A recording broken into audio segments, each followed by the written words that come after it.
Hello, you spectacular people. Welcome to Stones and Bones, episode number 18.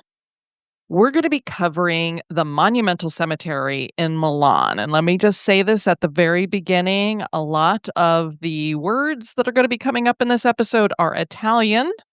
And you know how I am with pronunciation. So I ask for your patience as we get through this episode. And also, you may not watch the videos very often, but if there was a video episode you were going to watch, this would be the one to do that with because I'm going to be sharing some amazing, I can't say it enough about this cemetery's monuments and sculptures. This is just a place of artwork. And so it's something you're definitely going to want to see. I will try to describe everything as best as I can. But just know that you're probably going to want to watch this later if you're listening to the audio right now.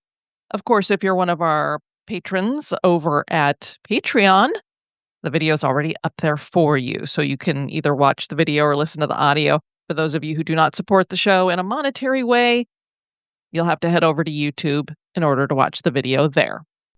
There are places for our dead, places of peace and not dread, sites of simple or elaborate stones that memorialize our lost ones' bones.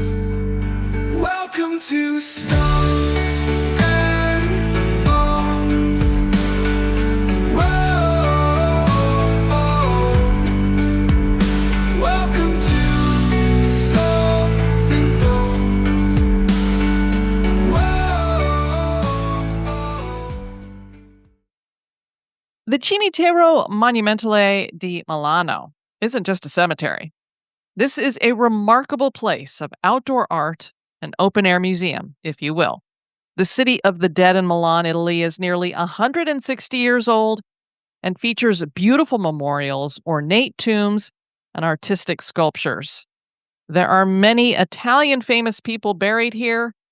Join me as we wander the tombstones and mausoleums and sculptures and so many wonders. All right, so to start us off, I want to go ahead and share this with you. This is the entrance. Just looking at this entrance to a cemetery, it's like, wow, what are we in for? This gives you a great idea. For those of you that aren't looking at the video, I can't even begin to describe this building, but it basically looks like a large chapel that has all of this wonderful rosy stone, and so you've got your quartz and your marble and these wings that are coming off this thing. We'll be talking about this building in just a moment, but I just wanted to get you warmed up with it. And then after you get through this front entrance, here's just a little look over what you're going to see here. It's like there's no boring graves here at all. It's just amazing. Everybody has a little something on their grave, it would seem. The name for this cemetery is perfect, the Monumental Cemetery. It is one of the two largest cemeteries in the city of Milan, which just wrapped up hosting the Winter Olympics. And man, they should have had like a little piece. You know how in primetime, I didn't watch any of the primetime coverage, but they always kind of do those family stories and those personal stories or going around the town and looking at things. This should have been on there. And maybe it was because I didn't watch the primetime stuff, but this definitely should have been something they did.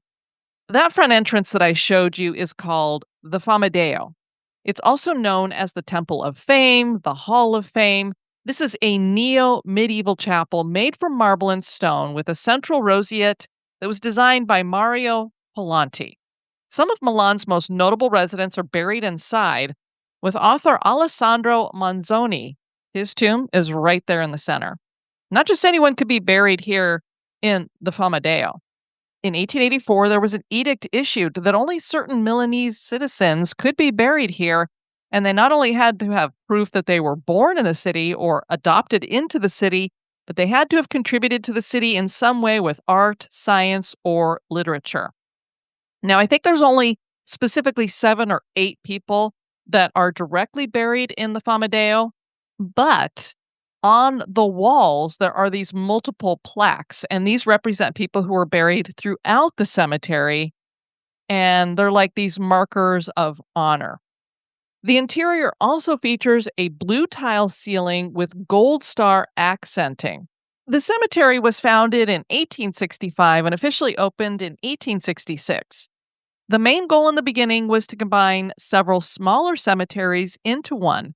So early on, many of the burials were reinterments. Architect Carlo Macchini laid out the cemetery, and it covers 62 acres today. This layout features this Hall of Fame that is flanked with symmetrical gardens and then a grand central avenue that leads to three main sections, with one for Catholics, one for Jews on the right of the main entrance, and the other for non-Catholics, or basically everybody else, on the left of the main entrance. Over the years, Greek temples, elaborate obelisks, and other artful works have been added. Tens of thousands are buried here. The cemetery also contains the Greek Revival Crematorium Temple, which was the first crematorium to open in the Western world. This happened in 1876, and it was operational until 1992. The building is also a columbarium. Macchini carefully selected materials from all over Italy for the cemetery. The threshold steps and plinths are made of white granite. The pillars and small columns are in red granite, worked with a hammer. The crowning frames of the columbaria are in delicate quarried stone. The columbarium roofs are in Bielo stone. The plinths of the columbarium bases are in black Ascona stone. The curbstones are in Sarnica stone. And the perimeter plinths are in Cesaro stone, while the bases of the pillars are in Valcamonica stone. So there is a lot of stonework here from all different material. All right, so let's go inside the Famatio and look at some of the famous burials that we have in here. As I mentioned, there's the writer Alessandro Manzoni, who was born in Milan in 1785. He was one of Italy's most influential writers, penning The Betrothed. He championed the Tuscan dialect. He's really credited with creating the native Italian language there. And he returned to his Catholicism later in life, penning several religious poems. Manzoni died from a stroke in 1873, but not before he was predeceased by 2 wives and most of his children. So how tragic for him. There's also poet Salvador Quasimodo. He was born in Modica, Italy in 1901. He became a powerful poet after World War II as he focused on commenting on modern social issues. In 1959, he won the Nobel Prize for Literature. Quasimodo was also a translator, and he translated Greek tragic plays, Latin poetry, 6 of Shakespeare's plays, and poetry by American poet E. E. Cummings. In 1968, he had a cerebral hemorrhage and died a few days later. Composer Giuseppe Verdi was born in 1813, and he eventually dominated the Italian opera scene. 3 of his operas were Rigoletto from 1851, Il Trovatore from 1853, and La Traviata from 1853. And they are 3 of the greatest operas ever written. A biographer wrote of Verdi, "I do not very much like the man Verdi, in particular the autocratic rentier-cum-estate owner, part-time composer, and seemingly full-time grumbler and reactionary critic of the later years. Yet, I admire him warts and all. A deep integrity runs beneath his life and can be felt even when he is being unreasonable or wrong." He died of a stroke at the age of 87 in 1901. Thousands of people lined the streets of Milan for his funeral. He was buried in this cemetery at first, but he was later moved to another location. Architect Gay Aulenti was born in 1927 and was one of the few prominent female architects after World War II. She embraced a neo-liberty style of design. Designing buildings wasn't all she did, though.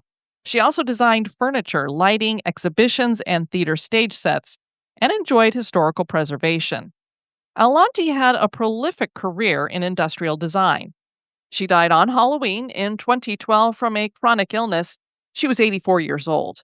Aulenti had just received the gold medal for lifetime achievement at the Milan Triennial. Ballerina Carla Fracci was born in 1936. She was also an actress and ballet director and considered one of the greatest ballerinas of the 20th century. Fracci danced with the Royal Ballet London, Stuttgart Ballet, Royal Swedish Ballet, and the American Ballet Theatre. She danced with partners including Eric Brunn, Rudolf Nureyev, and Mikhail Baryshnikov. Even in her 70s, she was still dancing. She died of cancer in 2021 at the age of 84, and she was the first woman to be honored with burial at the Fomerio. Before she died, she asked that cemetery workers be photographed in the act of sealing her tomb because, quote, without the technicians, there would be no show. All right, so let's go ahead and move away from the Fomerio Chapel. And right outside here are these two battery operated electric hearses that were built in the 1920s. I mean, how cool is this thing? Look at this. I just love it. Now, it looks very cool from the front. Here it is from the side. I think I could handle being buried in this thing. I would absolutely love that. And what's really cool here, you can see it's got the torches right here laying on their side. I thought that was a really cool little added feature there. And it's like open air. It's really cool. Love this thing. You know how we love our hearses when it comes to History Goes Bump. And then I wanted to share these pictures here. It's just a picture of a bunch of the mausoleums that are in this cemetery. And look at how unique each one of these is. We think we've got some grand mausoleums here. Wow. Imagine being buried in one of these things. I love this red one back here too. Just very cool. The Civico Mausoleo Pallanti is just a few feet away, and it's a giant mausoleum that was designed by the architect Mario Pallanti and contains the burials of several notable Milanese people inside, one of whom is Albert Einstein's father. His name was Hermann, spelled with two N's. There's also actor Walter Cerari inside here, whose epitaph reads, "Don't worry, I'm merely catching up with sleep." He starred in a lot of comedies. There's a path on the left that leads to the tomb of the Campari family. They are famous for creating an aperitif brand that is the main competition for Aperol.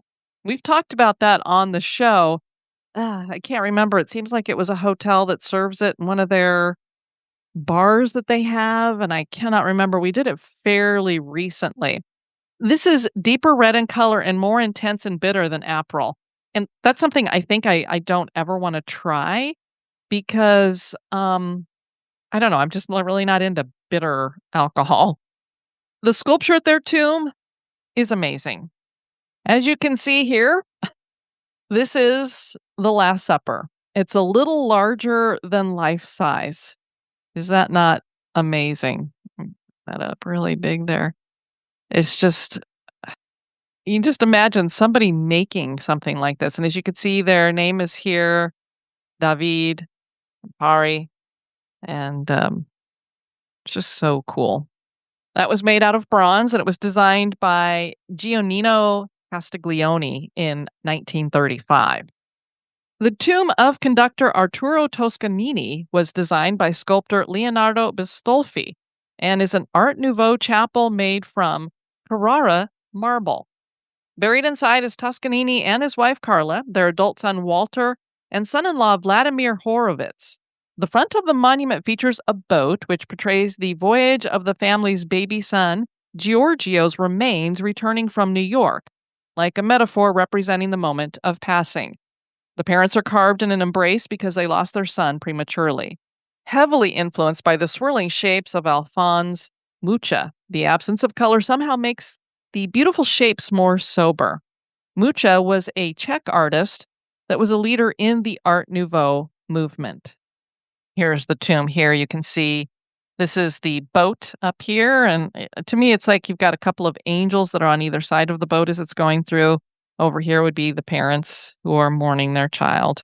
Just very unique. You could see how it would be considered Art Nouveau. In the center of the cemetery is this main axis that runs from the Fomerio. There's this white cubical metal structure that, I don't know, it doesn't look very beautiful. I think it's meant to be pretty stark. It has a small bowl of ashes encased inside a structure designed to evoke the barbed wire and atrocities of death camps like Mauthausen, which was located in Upper Austria. And there's actual dirt and barbed wire from that camp encapsulated in this memorial. It's known as the Monument to the Victims of Concentration Camps and was built in memory of the 800 Milanese who were killed in the camps and was designed in 1946 by the BBPR Group, which is a renowned Milanese architectural partnership. They specialize in integrating modernism with historical context. And here is a picture of that monument. It's not the greatest, but as you can see, it's just very, very stark. But maybe that is the image that they really are wanting to get here. And in this, you can kind of see it's kind of a glass encased thing. It's not the best picture. I'm sorry. And since we're talking about a monument that was made for the Jews, I wanted to talk a little bit about their burial rites. From the moment of death until burial, the deceased must not be left alone. Family and friends must watch over them. The body is washed, which they call rehiza, and this symbolizes the purification, taraha, of the body after the soul has departed. The body is dried and dressed in a simple white cotton garment. Outside the land of Israel, if the person had worn a talit, which is a prayer shawl, during their lifetime, it's wrapped around the body at this time, and then they're placed in the coffin. Jewish tradition prohibits any other dressing, cosmetic makeup, or embalming. The deceased placed in the coffin and covered with a sheet is not displayed in order to avoid any form of idol worship or veneration. The most common, and today the only accepted practice among Orthodox Jews, is burial, so you're not allowed to cremate bodies. In biblical times, the dead were often buried in niches carved into caves, as Abraham did with Sarah. However, in the post-Mishnaic period, after the destruction of the Second Temple, the rabbis declared that burial in the earth was the correct method and it became the norm. To further avoid any form of veneration, the Jewish rite mandates that burial take place as soon as possible. And a lot of you probably have heard that stuff before. And now a little break for a word about one of our sponsors.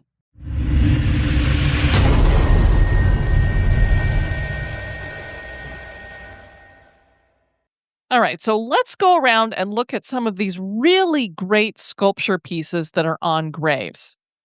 This picture is courtesy of Bohemian Traveler and features the tomb of the Rancati Sormani family, where Eduardo Rancati rests. This features an old and tired angel with the scythe of death and is the work of Antonio Argenti and represents the passing of time. Eduardo Rancati was born in Milan on January 29, 1832, and he died in Milan in 1897. He studied at the Barra Academy, where he was a disciple of Pompeo Marchesi and his successor, Benedetto Cacciatore. After having undertaken an unsuccessful career as a sculptor, despite being a full professor at the Barra Academy, he invented a new profession, that of supplier of props for the Teatro La Scala, starting a long dynasty of prop makers and set designers, the Rancati Sormani Company. Here is the funeral monument of the Brivio family. Above a granite base is a marble sculptural group depicting a female figure lying on her deathbed while a heartbroken angel sits at her bedside. The girl is depicted with facial features distorted by anguish, with a direct reference to the now lost photograph. This was originally located at the base of the monument. Beside the bed is a bronze candlestick holding a marble candle, the smoke of which flows towards the bas relief of the Virgin Mary enthroned at the head of the bed. The young woman depicted in this touching scene is Zara Brivio, who died on October 5, 1892, at the age of just 16. The tomb was created by the sculptor Alfredo Sassi in 1893. The banker Vittorio Finzi had a rock-shaped tomb built for his wife, Rosa Castelfranco, who died at the age of 34 in 1889. The tomb is surmounted by a bronze statue representing the vision of the prophet Ezekiel with his arms outstretched towards the sky. The base is in Brambati Capo. The sculptor was Rizzardo Galli. He was the son and pupil of Antonio Galli. Vittorio, Rosa, and his daughter Ida are buried in the tomb. Another daughter, Irma Cantoni, was killed by the Nazis in Arona in the massacre of Lake Maggiore, with her son Vittorio Cantoni on September 15th, 1943. And there are many victims from that massacre that are buried in this cemetery. One of the most emotional graves in the Monumental Cemetery of Milan is L'Ultimo Baccio by the sculptor Emilio Odorelli for the tomb of the Volonte Vizzoli family. The extreme goodbye is told with sweetness, transportation, and pain. It features a woman clasping the head of a dead loved one and kissing him on the lips. It's just magnificent. Isn't this wonderful? It's very, very touching, and I mean, it's hard not to get, tear up a little bit looking at it because you can just imagine, if a sculpture captured emotion, this one definitely did because you feel that urgency to hold on to that person and not have them be dead. Following the death of Anselmo de Benedetti in 1902, his wife, Bettina, commissioned an Art Nouveau monument in 1904. The architect was Giovan Battista Bossi. It has a dark chorizo base and a small edicule in Chiampo marble with bronze decorations. An iron cord of flowers surrounds the whole edicule, and on both sides there are two votive oil lamps, which are in iron also. I just think that iron cord of flowers there through the center is so cool looking. I really like it. Otherwise, the rest of it's kind of simple, but I like that. Now look at this crazy piece. This piece marks the grave of Umberto Fabe, an aviator who died in a plane accident at 24. The sculptor Enrico Pansera created a monument showing a young man who can't get airborne because he's tangled up in tentacles from a Medusa head. When I first saw this, I just saw the picture and I'm like, what in the world is going on here? Because you could see there's just like this head on the ground that looks like it's a female. And I'm thinking to myself, that does kind of look like Medusa's head with snakes on top of it. But then I'm like, what is going on with this young man that's like, it's like his full body above it, kind of leaning back? And then I'm like, looks like he kind of is holding over his back shoulder the prop of a plane.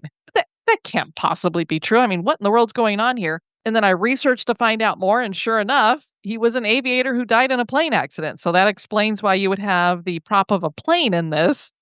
What Medusa has to do with it, I don't know, but it's a pretty crazy piece. There's another tombstone here on the central path. It's been dubbed Work because it extolled an allegory on the subject played out in a scene devoted to agriculture. Now, behind this, you're seeing a couple of cattle that are being pulled by a man.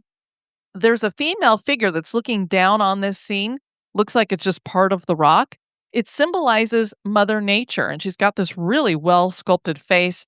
This was done by Enrico Butti in 1912. So this scene is showing a male figure pulling his cattle with some difficulty. He's leaning in one direction due to the heavy weight of the animals. The two cattle and male figure are made of bronze, while Mother Nature above is made of red-colored rock.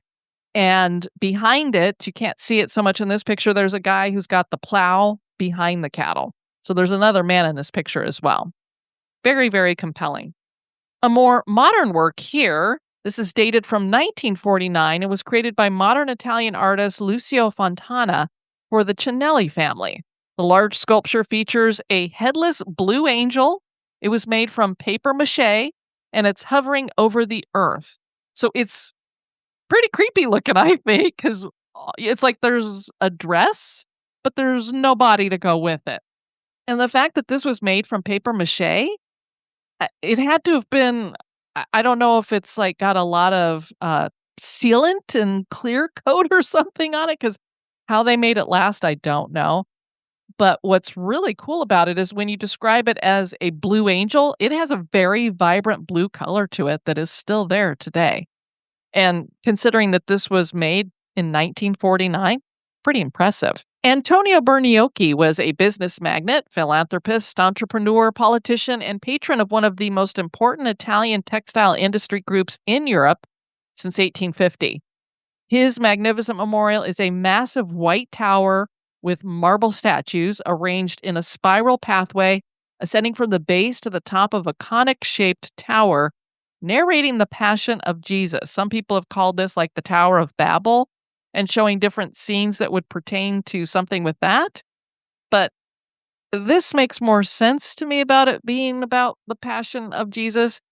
Each one of the levels on this tower is just painstakingly carved and just beautiful. I don't even know how long it must have taken to make this thing, but it's gorgeous. Tullio Morgagni was born in 1881 in Forlì. He was an Italian journalist, sports race director, and aviation enthusiast. He was the founder of several Italian cycling races, notably the Giro d'Italia, Milan San Remo, and Gili di Lombardia. And he also founded some sports related publications. He died in 1919 at the age of 37 in an airliner crash. The memorial for him and his son here is amazing. This was created by Enzo Buffoli and features 2 rows of allegorical sculptures of priestesses extinguishing the flame of life coming out of their hands. And it's just, I mean, again, these people, they didn't go small, they went big for sure when it came to how they wanted to be remembered in their afterlife or their families who made these memorials for them. Magda Olivero has a very simple burial at the cemetery in the columbarium. And I'm not a huge fan of opera, but when I read her story, it was so cool, I wanted to share it with you guys. So, this young lady lived to be 104. She was born in 1910. She became a dramatic soprano who thrilled adoring crowds of Magdamaniacs, is what they called them, over a 7-decade career and is remembered as the last link to opera's golden age. She took to music early, studied piano and harmony. Her beginnings weren't great, with 2 failed auditions with the Turin Opera. She received training from Luigi Garussi and made her 1933 operatic bow in a couple of small operas and refined her skills over several years. Magda scored a major success when she sang the role of the slave girl Liu in the 1938 world premiere complete recording of Puccini's Turandot with Gina Signa as the Ice Princess. She retired in 1941 after marrying industrialist Aldo Busch. There, the matter would have ended, and Magda might well have gone down as a minor footnote in operatic history, had not a decade later, Cilia, who knew his time was short, expressed a desire to hear her as Adriana one last time and talked her into a comeback. Magda sang Mimi on January 20th, 1951, then had a triumph as Adriana in a performance which, alas, Maestro Cilia did not live to hear. He called her back in saying, "I would love to hear you one last time," and he didn't get to do that. For the rest of her time before the public, she concentrated on heavyweight parts in classics and then even some modern works. And I would read all of these off for you, but it would hurt your ears and probably drive you crazy because most of them are in Italian, and I know I'm already butchering stuff as it is. After conquering Europe, Magda made her 1968 American bow with the Dallas Opera, and the next year followed with Kansas City performances of the same piece. She appeared in New York and Philadelphia in a one-woman opera. And then she hit the Met, the Metropolitan Opera, on April 3rd, 1975, where she brought down the house as Tosca, and in the process, she earned a half-hour curtain call. 30 minutes. People stood up and clapped for her, and countless floral bouquets. She sold out Carnegie Hall and was to sing a total of 10 times with the Met up through 1979, all as Tosca, and also in 1979 appeared with the San Francisco Opera. Though retired after her husband's 1983 death, she continued occasional recitals, and in 1993 she recorded an album of selections from Adriana. She cut another disc a year later. At 86, was heard in the film Opera Fanatic, and last sang in public at the age of 99. She lived out her days in Milan and died of the effects of advanced age at 104. Looking back at her career, she said, "I never had a voice. What I had was expression, a face, a body, the truth. If one prefers the opposite, that is their right." So even though she had a magnificent voice, she felt like the way that she projected it with her body made all the difference. Next, we have the tomb of Davide Foglia and his brother Benjamino. Davide was born in Milan in 1835, and he died at 45 years of age. He was the son of Giuseppe Foglia, a drapery merchant originally from Casale Monferrato, who came to Milan in 1826. His brother, Benjamino Foglia, also a shopkeeper in partnership with his brother, died in 1888, so he died a lot later than his brother. The marble workers, the Bonfanti brothers, built 2 similar monuments. In the first, a puto engraves the name of David. In the second, the daughter brings flowers to Benjamin by climbing a staircase that represents the passage to the afterlife. DeVito was interested in music and science, and his medallion under a small temple has a violin and a sheet of music beside it. A bust of Benjamin was originally above the monument, but it is no longer there anymore. And here we have the tomb of the Bruni family, which dates to 1876, with architecture by Angelo Cola and sculpture by Giulio Monteverde. There are 2 marble sculptures that stand out on the base that supports this miniature pyramid made of saltrio stone. So that's what really caught my eye about this one. You don't often see pyramids in a cemetery. The figure of sorrow is represented in the act of protecting a bronze urn with one hand, while the other gestures toward the name of the family, which is really hard to make out. So I don't know that it's very clear on that pyramid anymore. There is a sphinx here. It's guarding it. The portal of access to the other world has a lintel richly decorated with the image of the solar disk flanked by the heads of winged snakes. So it's very traditional Egyptian iconography here on this tomb. And that is the symbol of the god judge who separates the light from the darkness. On the jambs, the figure of the handmaiden is repeated in the rite of the Festival of the Dead. The monument was erected after the death of Francesco Bruni, who was an entrepreneur in the field of dyeing and silk. And there are so many more that I could cover in the cemetery. We could literally be here for hours as I take you through and point out all of the different ones. I encourage you to take the time to search out this cemetery online and look at some of the pictures that are out there and more of the stories of the famous people that are buried here. There are so many, and not all of them are famous. It's the same as all other cemeteries where, there are people who didn't have as much money and have a more simple memorial, and then you have these immense, extravagant memorials as well. The Monumental Cemetery really is an open-air museum, as you could see, and there's so many poignant stories that are told in stone. It honors its dead beautifully. And this was just a little bit about the stones and bones found here. I want to thank you guys for joining me on this episode of Stones and Bones. I've been your host, Diane. You take care now. Bye-bye. Stones and